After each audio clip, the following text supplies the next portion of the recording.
Que agradecemos a este panel que está hoy acá con nosotros, con este día de lluvia importante, pero que hicieron el esfuerzo de estar acá. Y que, bueno, en principio muchas gracias a todos, gracias por estar. Quien va a moderar es, Diego Ballester, que está allá en la punta, que es nuestro profe de periodismo deportivo, y también tenemos a nuestro querido Franco Franconieri, que es el denominado Tano, que también va a acompañarlos para ir haciendo las presentaciones. La idea de la jornada es que se animen a preguntar, vamos a escucharlos a ellos. El tópico tenía que ver con todo lo que puede ocurrir en este mundial, acerca de la cobertura, de las diferencias que hacen en este momento específico donde tenemos un gran desarrollo de medios de comunicación, de redes, de información simultánea, hablar del periodismo profesional, que es el que queremos aprender, y por eso estamos acá, para escucharlos a todos. Así que bienvenidos, no los interrumpo más, prometí que esto iba a ser rápido y ágil, así que no voy a dar grandes introducciones. Diego, te pido que por favor presentes a cada uno de los que hoy nos acompañan, así ya después les vamos pasando la palabra para que hablen. Bueno, buenas noches a todos, bienvenidos. Bueno, como lo dijo Jessica, la idea ante la proximidad del Mundial es juntarnos, hablar un poquito de lo que va a significar esta cita mundialista, este evento tan importante que existe en todos los deportes, pero que en el fútbol se magnifica aún mucho más. Y bueno, por ello vamos a escuchar una serie de periodistas deportivos que nos acompañan para brindarnos su experiencia.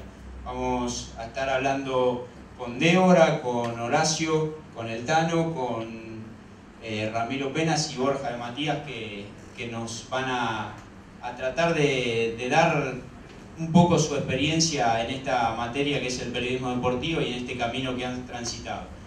Sí, ¿cómo se tiene en cuenta hacer una cobertura en un mundial, como decías, de Corea-Japón, teniendo en cuenta que los horarios acá en Argentina son totalmente diferentes? Y eso, por supuesto, se tiene que tener en cuenta. Primero, cuando llegás allá, el famoso jet lag te pasa factura, sin dudas. Te tardás unos 5 o 7 días en acomodarte. Y eso, aunque parezca un detalle menor, es condicionante para los momentos en los cuales querés trabajar. Tenés que acomodarte a nuevos horarios. En el que me tocó a mí, por ejemplo, que justamente trabajamos para DirecTV, compartíamos el noticiero con Juan Pablo Barsky y con Martín Einstein, y nos tocaba entrar a trabajar a las 3 de la tarde y volver a las 3 de la mañana, después de haber hecho el noticiero a las 2 de la mañana, porque justamente los horarios ameritaban que vos te tengas que acomodar a las necesidades de la gente que te iba a recibir acá y no de lo que vos estabas haciendo allá.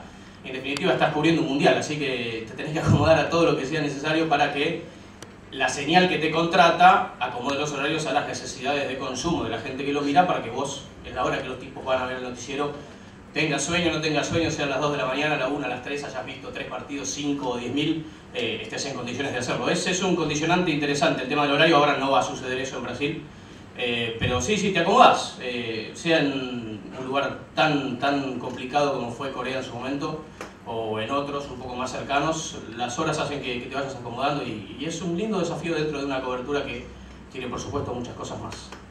Yo soy Horacio Pagani, mucho gusto. Yo estuve 11 veces en Japón y estuve en los Juegos Olímpicos de Seúl en el año 88. Y claro, la ventaja del horario al revés es que uno puede ver toda la actividad durante todo el día y durante toda la noche puede escribir, o sea, no duerme nunca. ¿Ves que yo lloró? No, pero no lloro, digo que sufrí como perro, pero porque laburaba todo el día.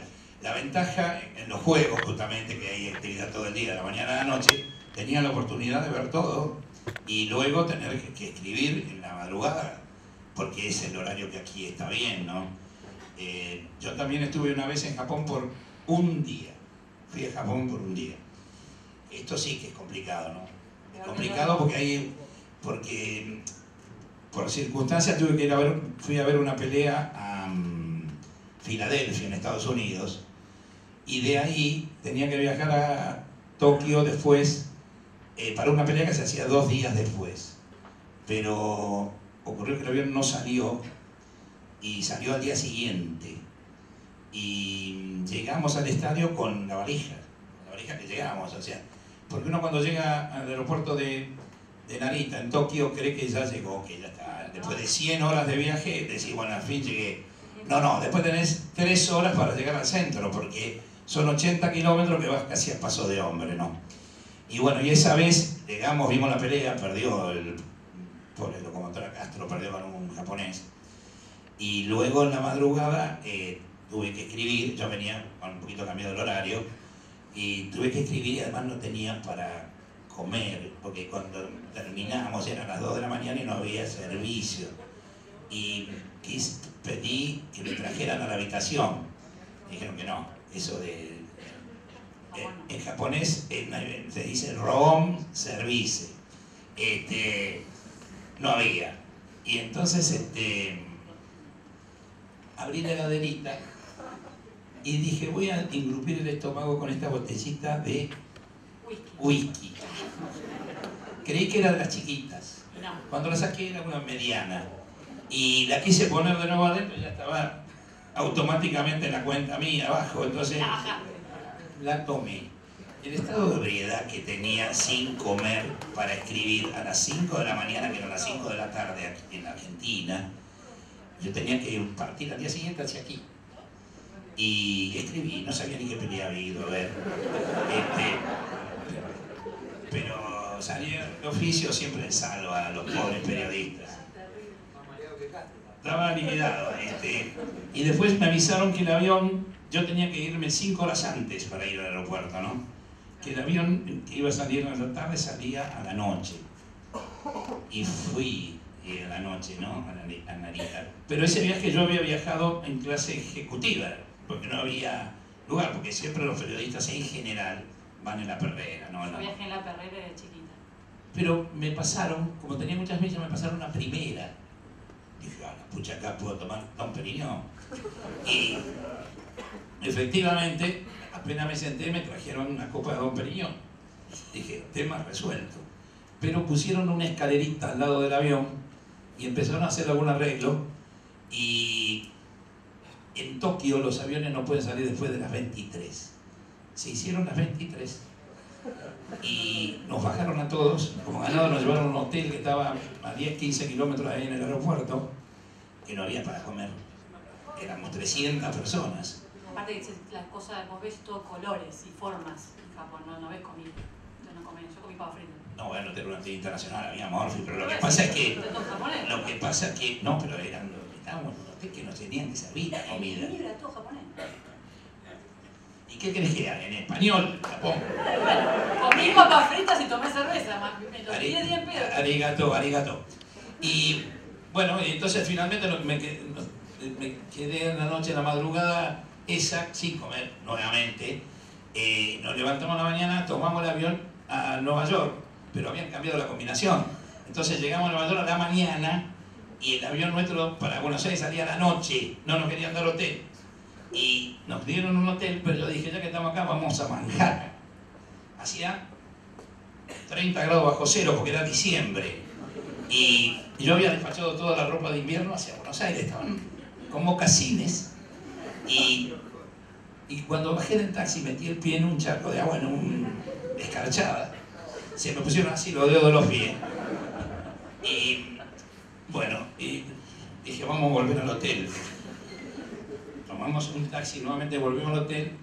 Cuando llegué a Buenos Aires, hacía como 60 horas que había salido del hotel de Tokio. Y era 23 de diciembre. O sea que llegué justito para festejar las fiestas. Y tuve, ¿cómo se dice? El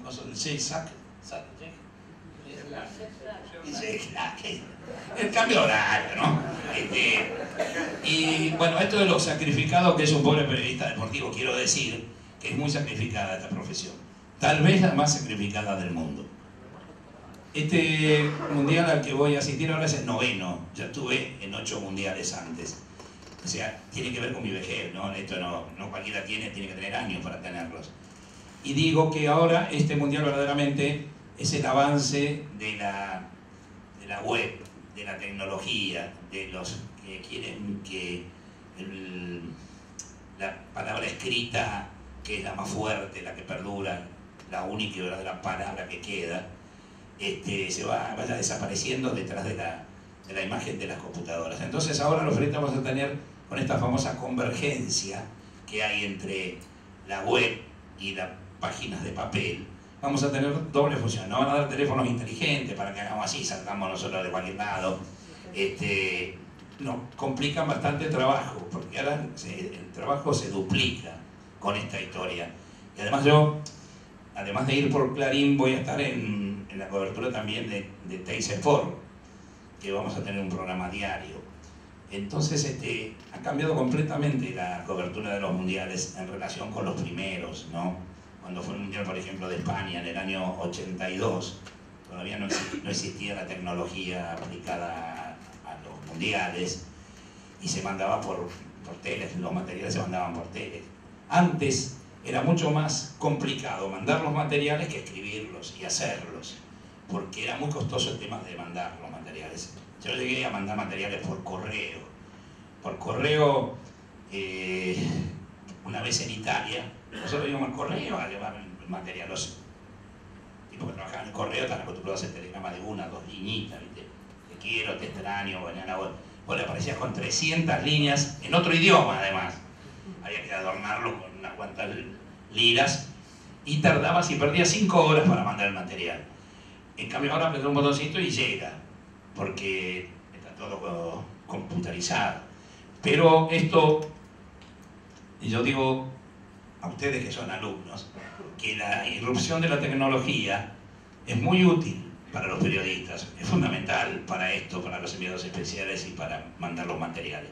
Pero a mí me parece que ha complicado un poco la calidad de los periodistas, porque la idea de que todo lo encuentran en Internet, todo está registrado en Internet, hace que se haya perdido mucho el ojo de tigre, la idea de la investigación propia para los periodistas. Yo tuve unos cuantos años ahí en Deportea, dando charlas y comprobaba que los chicos traían todas las mismas cosas sacadas de los mismos lugares. Y esto me parece que he complicado un poco. No a todos, ¿no? Por supuesto, existen los que siguen creyendo en sus capacidades y trabajan como periodistas ellos mismos. Pero se ha masificado todo y en Internet hay tantos errores como cualquiera sube cualquier cosa. También hay errores y hay equivocaciones en las redes.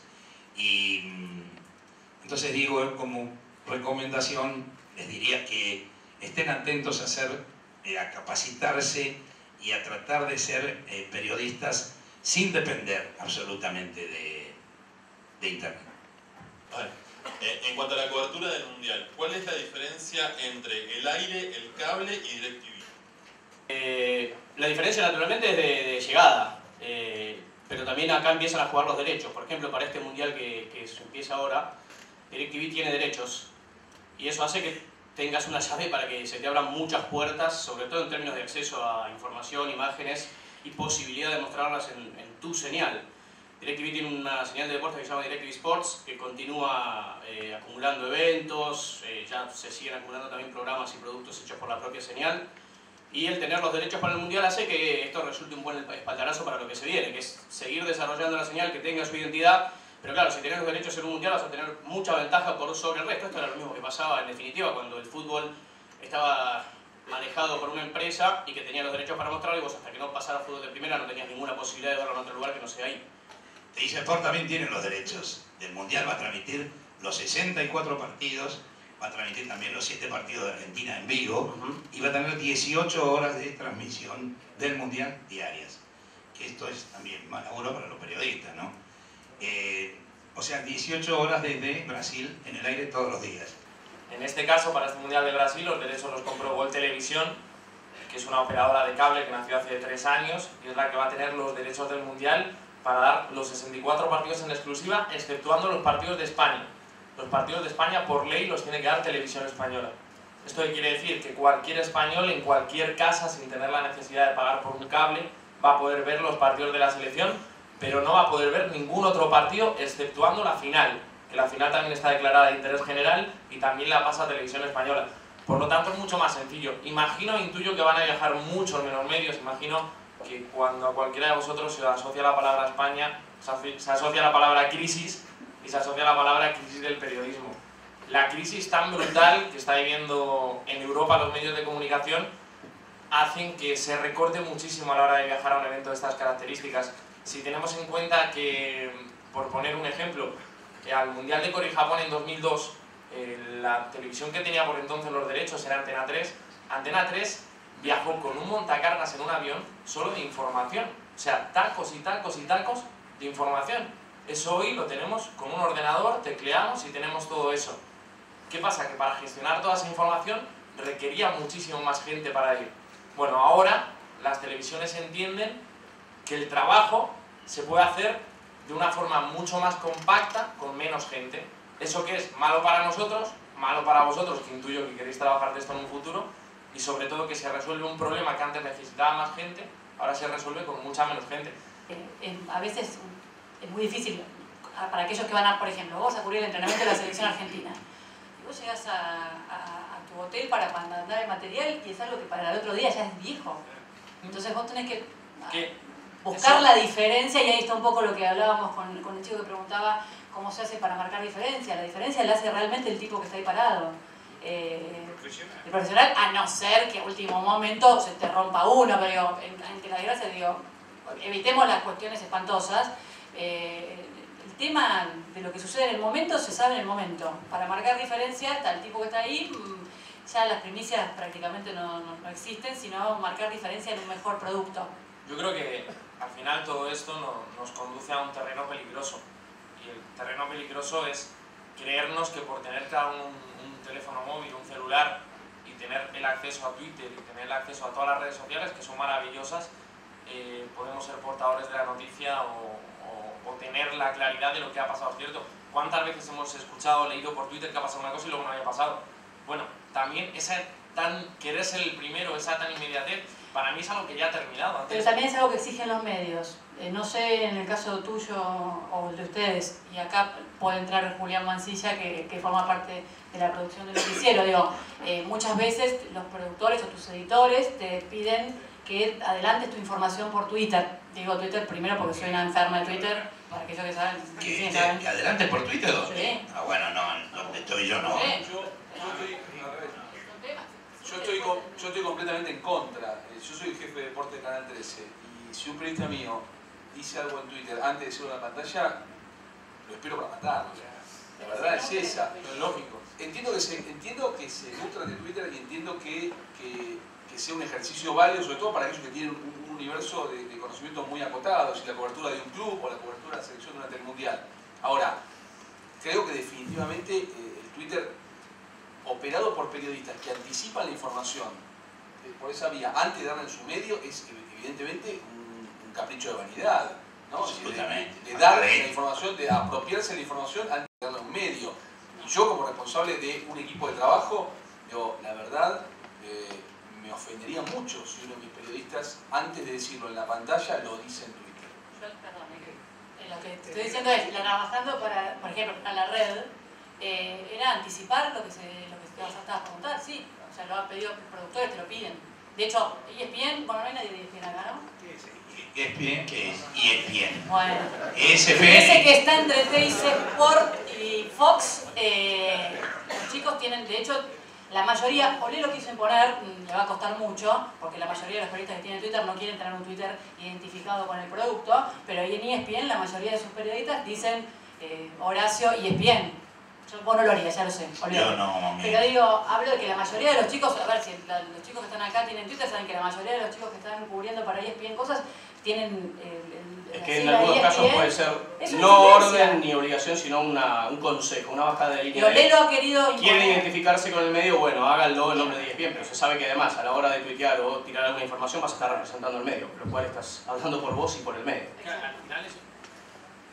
Yo creo que al final es una cuestión de valor. El problema es que la información a día de hoy no vale nada. Es que no vale nada, porque se pierde en un segundo. Menganito de ESPN se ha enterado de la mayor noticia del universo, lo ponen en Twitter y ya los habéis todos vosotros. Sí, y también ha sucedido, porque a mí me ha pasado, que han levantado fotos de entrenamientos. Te voy a poner un ejemplo. Se había roto el pobre Fabián Asman, hablo en blanco y negro, estamos, pero no importa.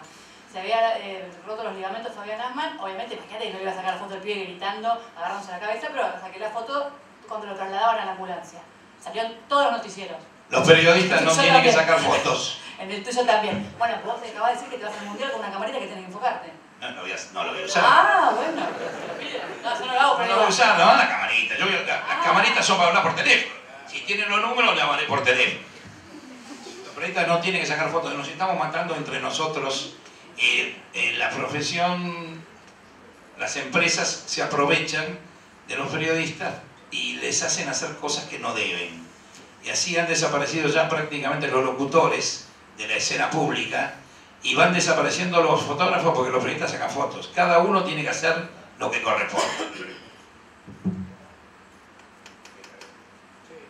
Yo coincido en eso, aunque tuvimos un ejemplo, Horacio, te lo digo, Roque, no me deja mentir, tuvimos un fotógrafo que fue a cubrir, no recuerdo, una gira, yo no sé si era Boca, quién era, por Japón, fotógrafo, y el fotógrafo mandó material escrito. Cosa que no corresponde. Generalmente los fotógrafos no escriben, no es común. Uno puede ser. Sí, sí. Bueno, por eso digo que puede ser de cualquiera de los dos lados la cuestión. Todo esto que tiene que ver con la tecnología, lo único que se consigue es anular fuentes de trabajo, porque cada vez se cubren las cosas con menos gente. Esto es verdaderamente natural, ¿no? Y bueno, es el precio de la modernidad. Pues yo creo que es una cuestión de rentabilidad. Hasta que el periodismo de hoy en día no logre rentabilizar todo lo que antes sí rentabilizaba con el papel, con la venta de publicidad, con la venta de espacios de publicitarios en televisión, con el hecho, obviamente no tiene el mismo impacto, comentaba antes Ramiro, fútbol de primera, cuando todo el mundo tenía que acudir ahí para ver lo que había hecho su equipo, que ahora que lo puedes ver a los 5 minutos con un vídeo de Vimeo. Obviamente no vas a pagar por ver fútbol de primera o no te vas a sentar a verlo cuando lo ves a los 5 minutos y además eliges tú la información que quieres ver. Entonces, es una cuestión de que a día de hoy no se puede pagar, las empresas no pagan eso. ¿Por qué?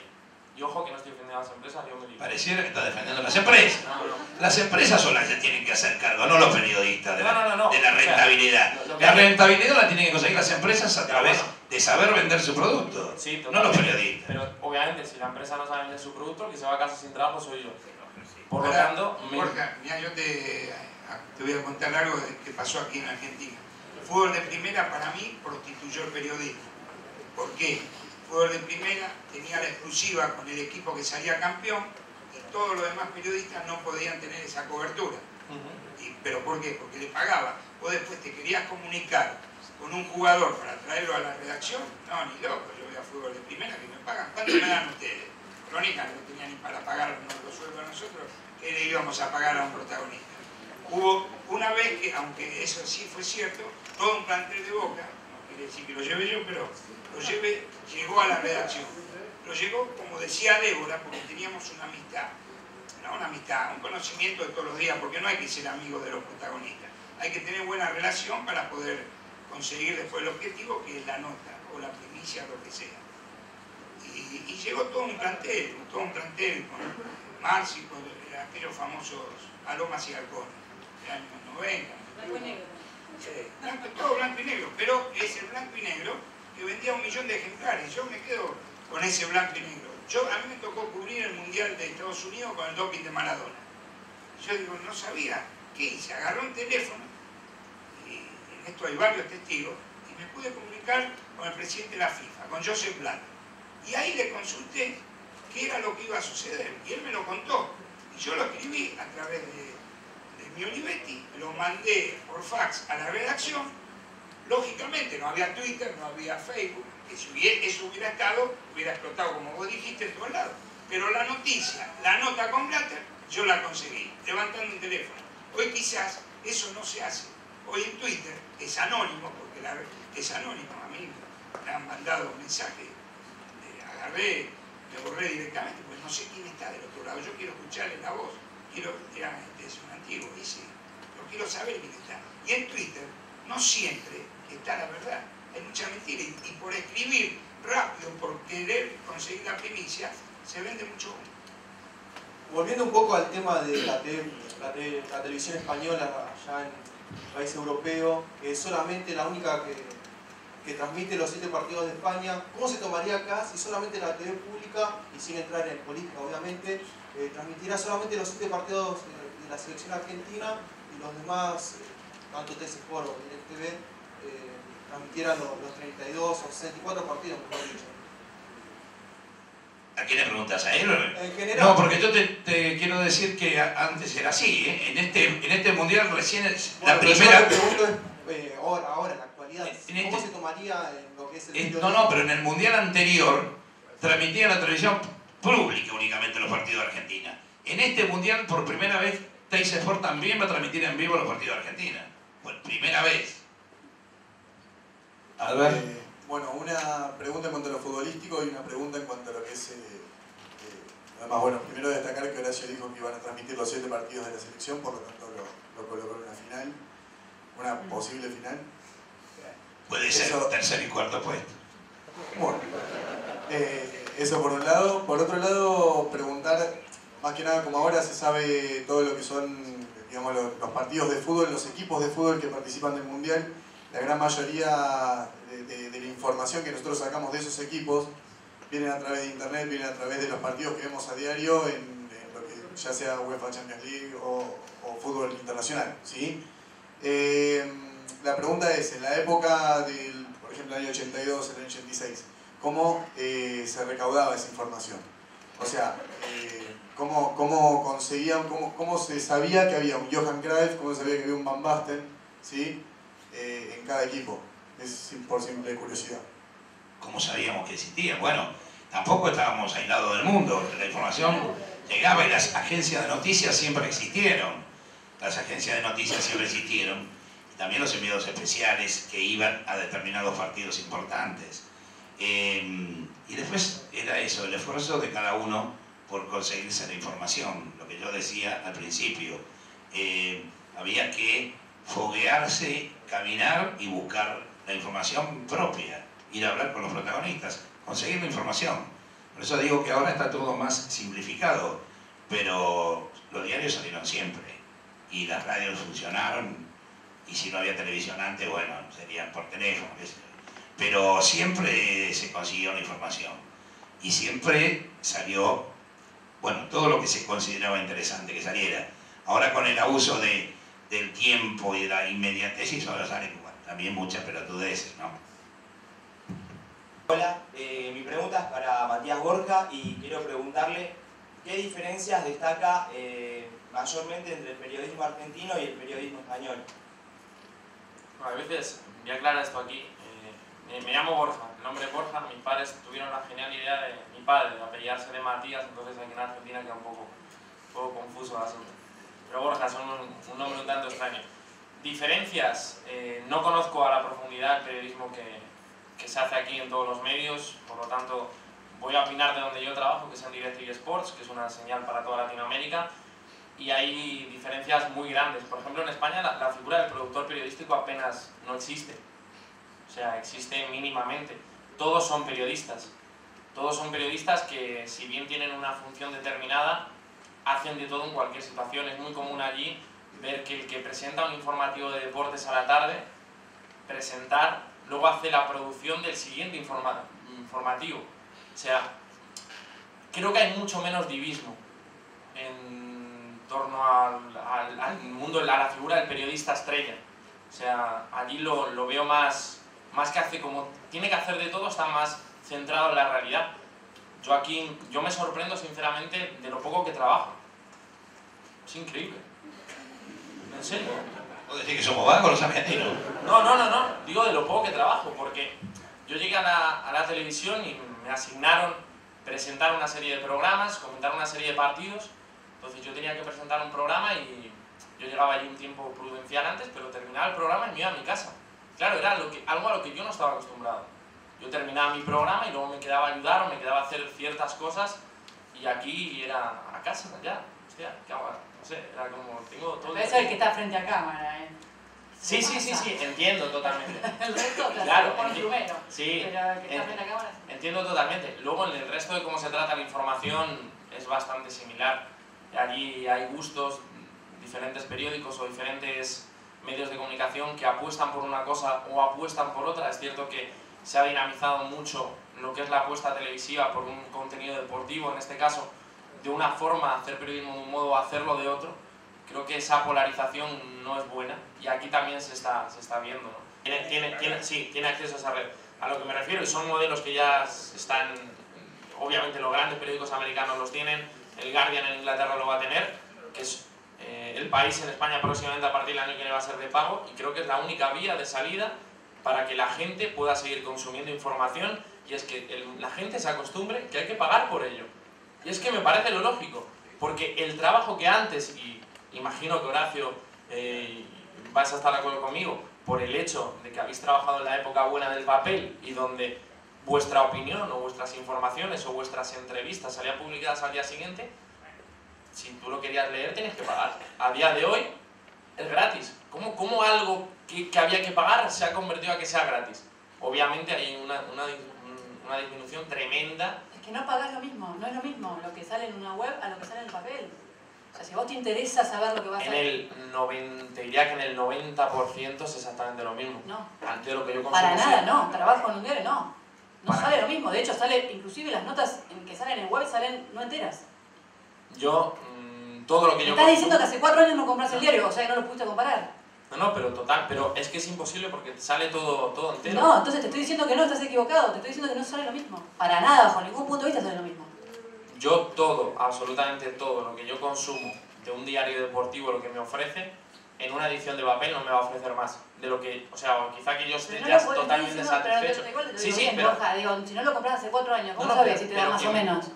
Porque está totalmente entera la nota. No creo que entera. a ver, habrá casos puntuales, quizá Olé, que yo no lo conozco tanto, trabaje diferente, Marca, AS, que son medios mundiales de información, tienen absolutamente todo lo que se consume. El País, todo lo que pone en la web está en el periódico al día siguiente, pero que en las ediciones, o lo que veo yo en internet, es cuando se ve el diario impreso por internet. Ahí sí lees, porque está leyendo el propio diario. En esa manera, eso se paga aparte. Entonces, eso es diferente. Las notas que salen en internet no son las mismas de los diarios. No, diarios europeos mundiales, el 95%. No se conocen en Europa, pero me parece que no es en ningún lado. Entonces, el diario impreso se puede ver por internet. El diario impreso, claro, pagando. Se ve el diario por internet. Eso es distinto que internet tenga todo lo mismo que tiene el diario. No lo tiene. En la Argentina no lo tiene. ¿Qué tiene? ¿El 90%? ¿Qué diferencia hay? ¿Quiénes son el 90%? En la Argentina no, viejo. No me vas a pelear con todo. No pelees. Si te digo... Te digo que no tenés razón. No es el 90%. En Argentina los diarios no salen iguales que me es igual, pero a ver, ¿qué diferencia hay entre poder leer una nota entera o un cuarto con un jugador o que se rompa algún ligamento? Obviamente eso sí lo va a aparecer. ¿Qué tiene que ver? Para mí, totalmente. Es la Borja, información. perdóname, espera, no te información gratis. Yo digo, muchachos, Estás dando información gratis. Escuchame una cosa, bien te lo digo. Lo que yo te estoy tratando de explicar es que una cosa es lo que pasa inmediatamente en una práctica, que uno llega, yo llegaba con una nava al diario, antes de comer decía, mira, esto es lo que puedes poner ahora, y me meto a formar así, va a hacer esto, esto, lo otro. Y después, el material que sale en el diario en sí es otro totalmente distinto, que no es lo mismo. Sí, probablemente lo que salió en la web salga en un recuadrito de este tamaño, que te cuesta resumirlo en letras así. Entiendo perfectamente dónde vais y lo que queréis decir, y sé que es verdad lo que me estoy contando. No estoy dando para nada de vuestra opinión. A lo que yo voy es que los diarios, los grandes diarios, prácticamente vuelcan todo, absolutamente todo, de grandes columnistas, grandes reportajes, todo lo cuelgan en la web. Y a su vez, estos grandes periódicos, estos gigantes, hace ya tiempo que decidieron que no podía ser así.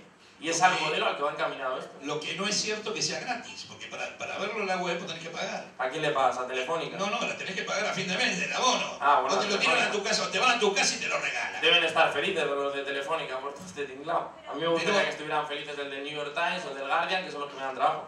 Lo que dice Borja, al menos lo que yo creo haber entendido, que me parece positivo, él está tratando de explicar de que se puede llegar a perder una fuente de trabajo si hoy esas grandes empresas no cobran el material que él hace. Es decir, que nosotros en ese sentido no podemos estar de acuerdo o no, pero si preservan nuestra fuente de trabajo y quizás una mejor ganancia salarial, Tenemos que estar de acuerdo. Pero Si la muchachos, empresa quiere los cobrar el chicos que material. escriben cobran. ¿Vos te crees que los chicos que trabajan en la web no cobran? No, pero él va a una cobertura. Ah. Él va a una cobertura, hace una nota especial, eso la vuelca en la web, vos no pagas nada, salvo la edición impresa. Entonces, lo que él propone me parece válido. Es que no me estoy refiriendo a casos concretos de ir a un entrenamiento o de que ocurra una noticia o una entrevista con quien sea y colgarlo en la web de turno del medio de comunicación y no solo a deportes, sino a cualquier cosa. Hablo de documentales, hablo de dignificar o valorar el trabajo. Si tú agarras mañana una cámara y te vas a Siria y cubres el conflicto para un medio de comunicación y ves que te estás jugando la vida por grabar unas imágenes, por sacar una información, y tu periódico, esa información que a ti te ha costado el jugarte la vida, la ofrece gratis a todo el mundo, no tiene ningún sentido, porque tiene un tipo jugándose la vida para que todos nosotros disfrutemos de su trabajo que vale dinero gratis. Sí, pero efectivamente, totalmente. Totalmente, efectivamente. Mientras a mí me pague la empresa, está todo bien, no pasa nada. Pero cuando despiden a 400 compañeros, cuando despiden a 1000 y pico personas en el New York Times, cuando despiden a tanta gente, es donde empiezan los problemas. Yo digo que cuando cierran... El tema es cuando hagamos la revolución limpiamos a todos, pero el tema es distinto aquí. Digo, si yo escribo y a mí me pagan por hacer una nota bien paga, después que se la dan todo el mundo, ¿qué me importa? Si lo importante es que te paguen. Pero la empresa va a llegar un momento que va a evaluar los ¿Qué costos. Va a evaluar los costos. Y el día de mañana no te van a nada, te van a cubrir el baby-fútbol. Lo que él dice también es cierto. ¿Por qué? Pero quiero saber por qué razón decís porque esto. Porque él tiene miedo, dice. No, yo no tengo ningún miedo. No es una cuestión de miedo, es una cuestión de realidad. Si yo fuera mañana y me gustaría... La realidad indica que es verdaderamente cierto que la tecnología está al servicio de las empresas para ir achicando la fuente de trabajo. Se ve en todos los órdenes, no en el periodismo, en todos lados. Antes para hacer un auto se necesitaban 200 operarios, ahora lo hacen 22. O un robot. Por eso los 22 manejan la máquina. Bien. Más allá del encarnizado debate que tuvimos, también me parece que es importante aclarar que por ahí no todos los diarios son de la misma manera y quizás hay algunos que publican casi el 100% de la nota que pusieron en internet después en la edición impresa y hay otros que no tanto, sino que hacen un anticipo o una síntesis de la nota. Es exactamente igual, o sea que no os centréis en eso que publiquen la mitad o la publiquen entera. Aunque publiquen 2 líneas ya me está pareciendo que están regalando trabajo. Está bien, a lo que yo voy es que ¿por qué había una diferencia de criterio por ahí en lo que decía Débora, en lo que decías vos? Porque, o sea, hay diario, no sé, Marca, por ejemplo, quizás ofrece la misma nota en la edición impresa que en la edición online. No es el caso de Olé, por ejemplo. Es que están las ventas, no sé las ventas de Olé ni sé las ventas, pero obviamente la venta de papel ha disminuido notablemente en todos los periódicos europeos, absolutamente en todos.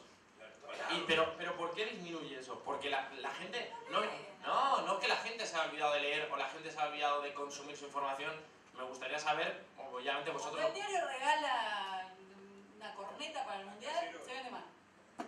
Sí, pero porque la corneta quiere comprar a la gente. Si metiéndote en internet le llevas la corneta a casa, también lo lee. Sí, bueno, para tirar un poco el balde de agua fría a este tema y volver a lo que es lo futbolístico. ¿Cuánto repercute en un periodista que hoy este mundial lo juegue Lionel Messi, siendo obviamente un periodista argentino, o en la selección de España, que es la selección que va a defender el título ahora en Brasil? ¿Cuánto influye? ¿Influye en qué? El hecho de que la selección del país sea la que tiene que defender el título, si de alguna manera influye en el periodista, o que por ahí sería candidata como pasó con Argentina en el 2002. A mí para nada. Yo voy a ir a Brasil para informar de todo lo que pase, independientemente de que juegue España, Argentina, bueno, o sea, de verdad, quizás porque mi amor o mi patriotismo no sea muy exacerbado para con la selección y no lo viva tanto como a lo mejor otros compatriotas, pero creo que no hay ninguna diferencia. Al final es un trabajo muy automático. e intuyo por lo que me ha tocado ver anteriormente, que tampoco tienes mucho tiempo para pararte a pensar en lo que estás haciendo, en lo que estás pasando. Al final es una vorágine de cosas, se suceden, juega España, juega Argentina, mañana Alemania, mañana pasado son tantas cosas que te cuesta asimilarlas y al final lo que suceda va a suceder. Yo no creo que España vaya a revalidar el título, de hecho creo que probablemente se vaya a caer pronto, no sé cuándo, una selección ya vieja, cansada. ¿Qué has dicho? Y sinceramente tampoco lo que suceda, no me preocupa demasiado. Yo digo que el periodista en estas circunstancias, por lo que nos toca a nosotros, diríamos que tiene que hacer un equilibrio entre el sentimiento y la razón, porque siempre está en compromiso. Uno es una sola persona, ¿no? Y maneja cuestiones que tienen que ver con el sentimiento en estas circunstancias, pero con el compromiso de hacer valer la razón para ser lo más equilibrado posible.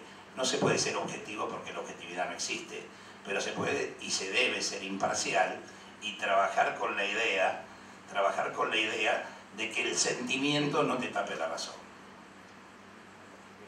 Bien, yo quería preguntarle cuáles son las pautas o claves que un periodista recién egresado necesita para ingresar a un medio de comunicación como TN o como Leo, como Clarín. ¿Qué se necesita? ¿Qué está buscando el medio en estos tiempos, no? Los medios desde hace rato, desde que salió la flexibilización laboral, se nutren de los alumnos de las escuelas en segundo o en tercer año en calidad de pasantes. Y el compromiso de los pasantes es trabajar nada más que un año. Un absurdo, una ley absurda, porque cuando el pasante va consiguiendo la capacidad después de estar casi un año, se tiene que ir y tiene que venir otro que recién empieza. Y así generalmente salen mal los medios, porque para que no quede el pasante, porque se dice que la idea es darle oportunidad a otros. En realidad no se le da oportunidad a nadie, porque el que hace un año de pasantía, después les cuesta mucho conseguir un trabajo en serio. Y así se manejan todos los medios, con los alumnos de las escuelas, en calidad de pasantes. Yo te voy a decir mi experiencia, ¿no? Que estoy a cargo de deporte de TN y tomo gente frecuentemente. Bueno, muchas gracias. Yo tenía una pregunta acerca de la discusión que estaban teniendo antes sobre la diferencia entre la noticia en papel y la noticia online. Yo creo que hoy en día lo que hace esa diferencia es que en la noticia online puede estar acompañada la nota de un video. Y para el que lo consume, tener un video a veces es mucho más que tener la palabra del periodista, más que nada en el periodismo deportivo. Esto se ve mucho en el diario Leo Online. Entonces mi pregunta es, ¿en qué influye en la redacción del periodista tener con la nota acompañada de un video? ¿Que saca la calidad a la redacción? Seguramente sí. La calidad de la redacción es la redacción misma. Que haya figuritas o que haya películas al lado no implica que tenga que ser de menor calidad la cosa escrita, la cuestión escrita.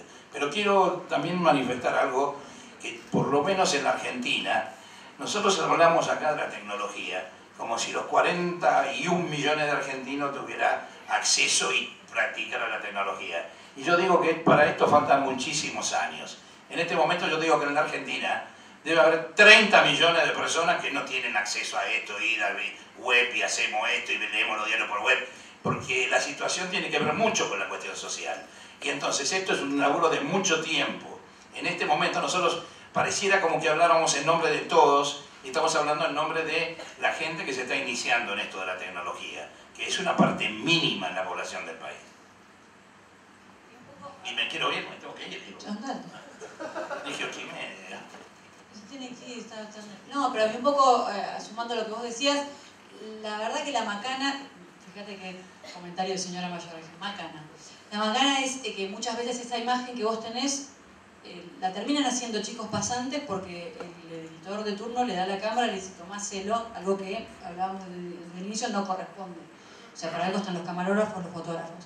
Vos podés de golpe hacer algunas cosas, pero grabar la nota con el protagonista haciendo así, y grabando tipo selfie todo el tiempo, es algo que sucede muy seguido y generalmente se lo achacan a los chicos que recién empiezan porque los que ya están más viejos son zorro viejo, no lo hacemos, no lo aceptamos, pero es una cuestión que no corresponde. En relación a esto que están hablando, ¿cómo trabajan ustedes periodistas escritos, con los productores de imágenes, sean cámaras o fotógrafos? ¿Qué relación tienen con ellos? Profesionales estoy hablando, no chicos contratados con En mi caso en particular, para mí el fotógrafo es clave porque me parece que siempre termina siendo lo que ilustra y es fundamental ilustrar lo que estás haciendo. Pero en cuanto a... No, sí, si se da un feedback mejor. Con el camarógrafo también. Siempre es mejor tener un feedback porque, digamos, te complementás. Siempre es mucho mejor tener buena relación y que el tipo, tener siempre el mismo es ideal porque ya sin mirarte sabes lo que van a hacer o lo que vas a hacer vos. Sí, bueno, con esto, que la relación en el periodismo gráfico del periodista con el fotógrafo antiguamente era muy especial porque tenía que ver con el trabajo mancomunado, ¿no? Insisto que ahora esto como se está desvirtuando en la medida en que los periodistas llevan cámaras y sacan fotitos con los celulares y todo esto, que no me parece bien, porque además cada uno sabe de su profesión. Las buenas fotos las hacen los fotógrafos, buenos fotógrafos, los antiguos reporteros gráficos, esto es así. Y en cuanto a las cámaras, que es algo para mí nuevo, yo dejo que los camarógrafos hagan su trabajo porque seguramente saben más que yo en la cuestión técnica. Yo le puedo dar una indicación de qué necesito yo para una cobertura, pero cada uno hay que respetar el trabajo al otro. Sepan que son una raza rarísima. Los periodistas. Bien, aprovechamos para despedir a Horacio con un fuerte aplauso y vamos a dar continuidad a este debate con alguna otra pregunta para el resto de los integrantes del panel. Justo le quería hacer una pregunta a Horacio antes que se vaya. Si considera importante, teniendo en cuenta lo que decía el periodista español, si es importante tener el material gráfico archivado, porque él considera aparentemente que comprar un diario no es beneficioso para un periodista, y si usted considera que es importante archivar cada material del equipo que sea, en este caso, bueno, él que salió campeón con Atlético de Madrid, parece que no es importante tener el material gráfico como hábito periodístico. Yo no he dicho eso, O sea, hay una opción en internet donde puedes imprimir también, hay miles de fotos, hoy las agencias tienes fotos en HD geniales también sin necesidad de comprar el periódico. O sea, obviamente, para mí toda la información y las hemerotecas están en los periódicos. Los grandes periódicos, de hecho, buscas el día 19 de junio de 1962, el periódico. Hoy, antes, todo lo que estaba en un container, ahora está aquí. Y nos tenemos que adaptar a eso y adecuar a eso. La conclusión es que estamos cada vez peor, muchachos.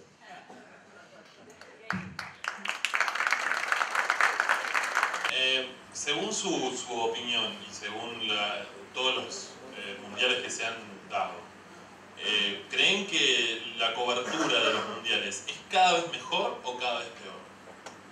A mí, bueno, yo te hablé de la época de la Olivetti con dos dedos. Por eso, para mí y para colmo, te hablo de un mundial emblemático como fue el Mundial de Estados Unidos, que requería una cobertura muy especial, con 3 ediciones, en el medio que yo estaba. Fue un mundial bárbaro, con el doping de Maradona. Fue realmente una cobertura y por eso, como decía ya el compañero, cómo se marca la diferencia cuando uno tiene la palabra escrita. Se marca a través de la opinión. Ahora se le agrega la tecnología. Yo no la desecho. Eso no quiere decir que comulgue con ella, porque por la edad que tengo me cuesta la tecnología. Trato de adaptarme y hacer. Seguramente mi nieta, que tiene 5 años, maneja mejor la tecnología que yo, porque es mucho más fácil. Pero todo sirve. Como vos, viste cuando uno le pregunta a los jugadores qué técnico fue el que te marcó, y no te van a decir uno. Dice, de cada uno yo saco lo positivo y cada uno me dejó algo. Y esto es lo mismo, no es que la época de antes era mejor, porque mis abuelos decían antes se veía mejor. Ahora yo digo, antes era mejor. Y los que vengan van a decir antes, y bueno, de cada cosa hay que sacar lo mejor de cada uno. día. Yo quería preguntar para Julián el trabajo de producción, ¿cómo es un día de partido? ¿Cómo es el trabajo de preproducción y postproducción, ¿no? ¿Cómo es llegar a la cancha? ¿Cómo los preparativos? Bueno, yo debería hacer una salvedad. Siempre depende de si un canal tiene o no los derechos de transmisión, ¿no? Y eso también es parte de la respuesta anterior, que es, por un lado crecieron las posibilidades de transmisión, ¿no? Uno puede estar en vivo durante horas y horas y horas antes, en los días previos, pero por otro lado se redujeron ciertas posibilidades de acceso a los protagonistas a partir del crecimiento gigantesco de la cuestión de los derechos. Aquellos canales, en la Argentina por ejemplo está bien, es decir, la estructura es correcta. El canal que tiene los derechos televisa el partido y tiene el derecho único, exclusivo, a entrevistar a un jugador dentro del campo de juego. Los demás tienen libre acceso a entrevistarlos en el vestuario, ¿sí? Eso creo que es lo correcto y lo que dentro de todo debería ser lo lógico. En los mundiales y en los Juegos Olímpicos no es así. Aquellos que tienen los derechos pueden ingresar en el campo de juego o en sala de conferencia de prensa, y los canales que no tienen derechos no pueden hacer prácticamente nada. Es decir, van a hacer color, van a hacer, digamos, la cobertura del ambiente, pero no pueden acceder a los protagonistas salvo en los centros de entrenamiento, pero no los días de partido. Entonces, yo te cuento nuestro caso. Nosotros tuvimos la experiencia, históricamente en los mundiales, Canal 13, por ejemplo, transmitía los partidos. Entonces TN se subía a esos derechos e ingresaba a salas de conferencia y todo. Cuando dejó de tener los derechos, se empezó a hacer lo que se llaman los derechos de highlights, es decir, los compactos que ustedes ven en televisión, se pagan, porque en realidad en el mundo está prohibido emitir highlights, emitir compactos. Así como nosotros lo vemos en todos los canales de televisión cuando termina un partido, esto está prohibido.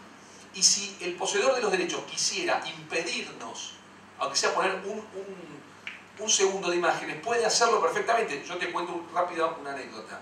En los Juegos Olímpicos fuimos sin derechos, ni siquiera de highlights, porque no existen en los Juegos Olímpicos.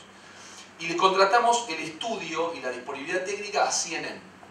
Entonces, CNN había establecido varios estudios impresionantes, tenían todo para salir frente al Estadio Olímpico. Y pasaban horas transmitiendo, pero no ponían una imagen. Cuando hablaban de un deporte, ponían una foto. Porque no podían quebrantar de ninguna manera esto. Entonces había una presentadora, Elizabeth Pérez, que nos veía a nosotros, que hacíamos las 1001 truchadas para acceder a los tipos, los perseguíamos por abajo de la mesa, nos escondíamos, le implorábamos a Ginóbili que bajara, se fuera al shopping, a hacer una entrevista del shopping, y en el shopping para poder hacerla había que estar caminando, no podíamos estar parados. Era toda una situación absurda. Entonces cuando ella vio que nosotros volvíamos con material, nos preguntó si se lo podíamos prestar. Le digo, usá todo lo que quieras. Yo recuerdo la escena porque es increíble. Ella lo llama a su jefe y dice, hola, es que los muchachos de Argentina tienen un montón de material y nos lo prestan todo. Y estaba muy sonriente y de repente era, sí, no. Dice, me dice mi jefe que es ilegal. Sí.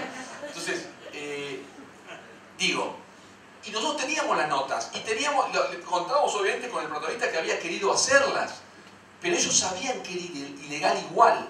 Entonces, ahora vamos al mundial y depende mucho de, digamos, qué derechos disponés y qué cosas podés hacer. Pero además, incluso los que tienen derechos, es la FIFA la que dispone toda la señal.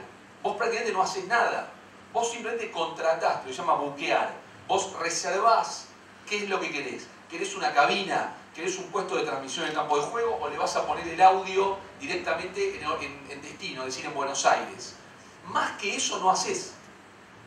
Porque no hay... Y si querés, por ejemplo, una cámara para entrevistas exclusivas en el campo de juego, lo pagás y te olvidás del tema. Nosotros, que solo tenemos highlights, que vamos a poner el compacto al final de partidos y nada más, sí, tenemos que cubrir eso que dicen horas y horas de previa, y ahí sí, nosotros tenemos que llegar el día anterior, pelearnos por un espacio para poner el camión de exteriores, tirar los cables, ver hasta dónde nos dejan entrar, porque eso también lo define el poseedor de los derechos. Ok, yo quiero, y también hay negociaciones, porque los highlights los podés emitir, pero al final de toda la jornada. Si Argentina juega en primer turno, no podés dar el compacto hasta que no se jueguen los otros dos partidos del día. Entonces, en la negociación, el tipo te dice, bueno, ok, ponelo el highlight. Pero eso sí, en la puerta del estadio te quedás a 150 metros. Por ejemplo, todas esas clases de cosas se negocian día a día durante el Mundial. ¿Sí? Se disputan minuto a minuto. Y tiene mucho que ver también con quiénes son los canales asociados a los derechos. Digo, si el gobierno dice no queremos que TN ande bien con esta transmisión, de repente nos dan 18 cuadras. Pero por otro lado, si anda muy bien la transmisión del gobierno, no les preocupa para nada, y de hecho también hay que reconocerlo, del mismo modo que yo hago una crítica política a la situación de la compra de derechos en la Argentina, debo decir que la operatoria de los derechos, el modo en que nos tratan a los demás canales, a TN y a todos los demás, es muy buena. Tenemos muchas más posibilidades que las que tendríamos incluso con torneos. Que torneos no te dejaban ni asomarte a las canchas, si no eras parte del grupo.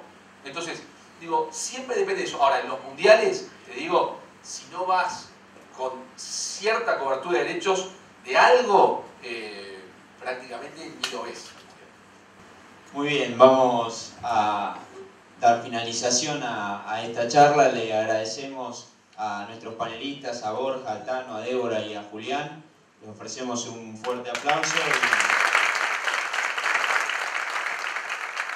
Espero que le vaya muy bien en el Mundial, donde también tenemos que acompañar la suerte de Argentina.